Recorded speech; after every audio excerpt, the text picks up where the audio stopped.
and welcome here to TalkFCB, and welcome back to the channel, guys, after yet another disappointing and damaging defeat in the Champions League for Barcelona. In today's video, we are going to be talking why, in my opinion, Ronald Koeman is running out of excuses. Because after the game yesterday, once again, the words that came out of his mouth, I couldn't believe it. The amount of nonsense we're hearing right now, it's unacceptable. And just like what we saw out on the field yesterday, it is not good enough.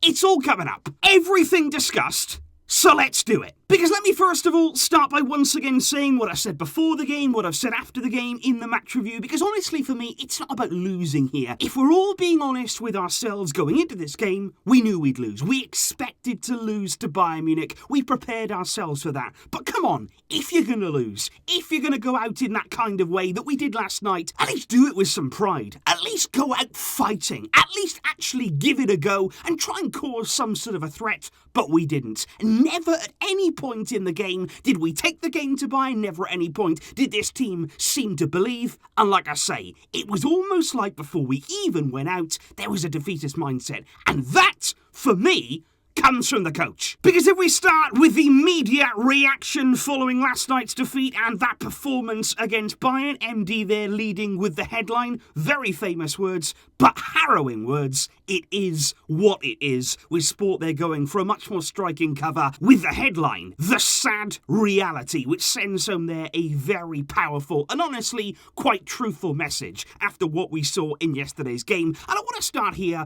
by looking at the average positions of both teams and the players out there in the match last night. Because when you put them side by side, it is unbelievable to see the way that we set up. You look at the way there that we're nearly all in our own half. Nearly every single Barca player is retreating, is within our own half of the field. There was no ambition. There was no threat, not even a hint there of anything that we could try and trouble Bayern with. And all that does is just invite pressure. Because Bayern were able, you can see how high their line is. They were able to push up really high up the field, get plenty of players into our half, very high up the pitch, and look how deep our centre-backs are. That is unacceptable, because for me, it doesn't matter who you're up against, what the circumstances are, what players you've got out injured. As a Barca coach, to set up that way, to basically fold before the game has even started, what were you thinking? And of course, as we move on to the stats from the game, it doesn't exactly get any better for Barca or Ronald Koeman, as yet we have more unwanted history at our club right now, because in the Champions League, we failed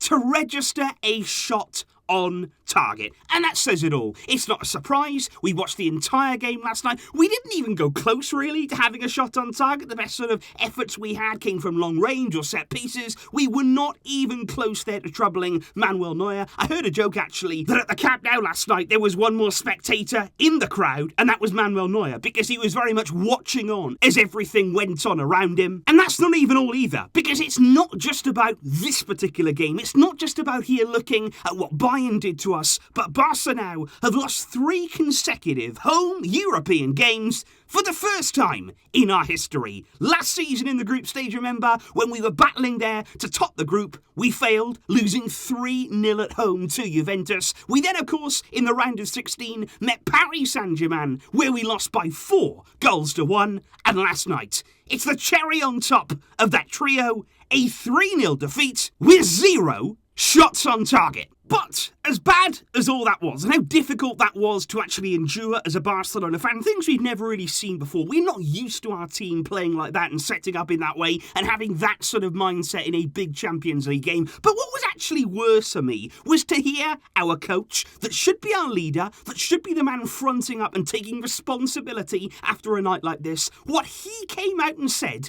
after the game. It was extraordinary. Ronald Koeman opened there by saying, it is what it is. For the time being, he said, I can't complain about the attitude of the players, but there is a difference in quality. We have many young players who in 2 or 3 years will be better. He said it's difficult to accept, but we got to wait for things to improve and players to recover from their injuries. So already there you're getting the sense that maybe Koeman knew this was going to happen as soon as he came into the game. He was getting his excuses ready before he even went to face the media. But things got worse, because Koeman then went on to say, we ended the game with 4 or 5 players that are 18, 19, 20 years old, young players there out on the field. He said, and if you compare them with what Bayern have, there's a clear difference.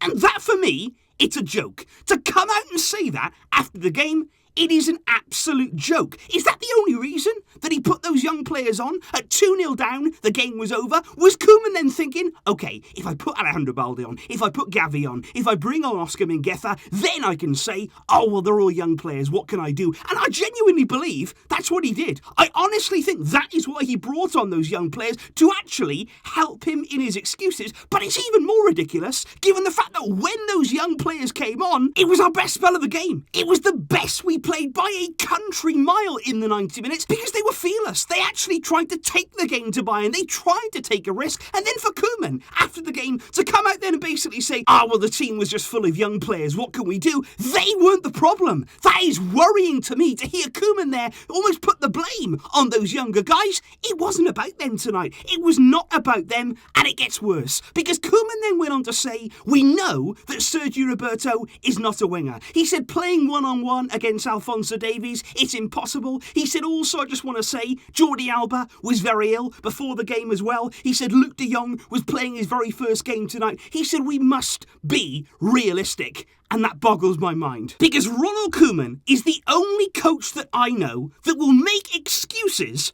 based on his own decisions. He is actually blaming there himself. That's what he's saying. He's saying, well, Sergio Roberto is not a winger. You played him there. You made the decision to line up with Roberto there as that right wing back. You could have played Oscar Mingueza. You could have played Yusuf Demir if you were really there trying to take the game to Bayern. But no, you were the one who decided to play Sergio Roberto. And then you say about Luc de Jong making his debut in a game like this. Well, you didn't have to play him. Yes, we were limited in our striking options, but again, you can find other players there to play alongside Memphis Depay. You can structure the team differently. You made the call. Then there's Jordi Alba. And this is the one that's extraordinary for me. This is absolutely unbelievable, because apparently, according there to the media in Spain, Jordi Alba spent much there of Monday night being sick. He had a really high temperature. He was awake most of the night there, feeling really, really bad with that fever. There were also, of course, big concerns about the muscle problem that he had over the course of the international break. And still, with all of that going on, Koeman thought, you know what? I'm still going to play him. Why couldn't you have played Alejandro Balde? We saw what he could do when he came on, yet you still didn't have the guts, didn't have the bravery to start him instead of a clearly under the weather Jordi Alba. And now Alba has aggravated that muscle problem. The club have confirmed today he is out injured, and he's reported now to be on the sidelines for 3 to 4 weeks. And you can bet that Ronald Koeman himself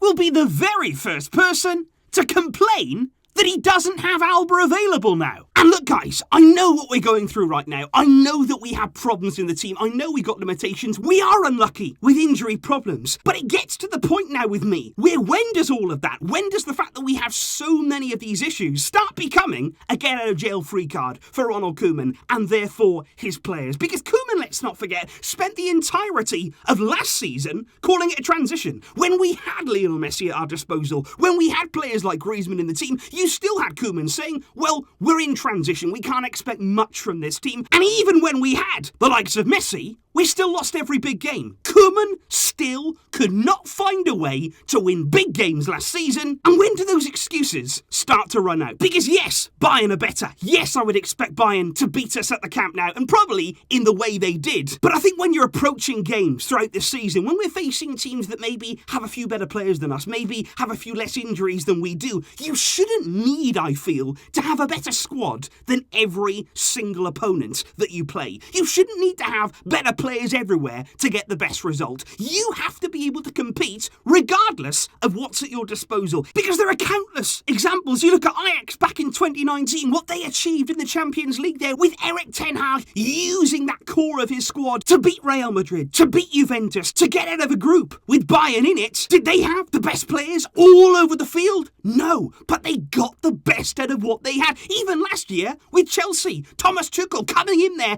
and raising the game of every single one of those players and finding a system that works with what he had. Isn't that the whole point of having a coach? They're supposed to explore other areas. They're supposed to squeeze more out of what they've got, raise the level of their own players and make little tweaks. Be clever in your in-game management. That is what a coach is supposed to do. Give you the edge. What's Koeman doing? He's making excuses. He's basically looking at his players and throwing them under the bus, saying, well, I can't compete. It's ridiculous. Learn where you are. You are at Barcelona. We have to compete. You find a way to compete. And even if we lose yesterday, even if Bayern beat us like they did, try and threaten them. Have a shot on target. It's the least you can do. And so there, guys, is some thoughts and reaction following our defeat to Bayern on Tuesday at the Camp Nou. It was a tough night, and it is difficult still to accept these kind of losses. And like I keep saying, I understand our problem. I really do. I know that we are in a mess right now. I know it's going to take time to get out of it. We all accept that. But I think for one thing there, to sort of blame it on the young players, to use them there as a sort of shield to get out of jail, it's not fair. They were actually the driving force last night. They were the only positive spark in that performance. They are our future, not Koeman. Regardless of what he says, our future exists with and definitely without him. So please, guys, let me know your thoughts in the comments down below. I am absolutely sure there are plenty of opinions out there right now. So please let me know all of your thoughts. I will see you soon with more videos to come. Thank you for watching, but until next time, as always, Visca El Barça.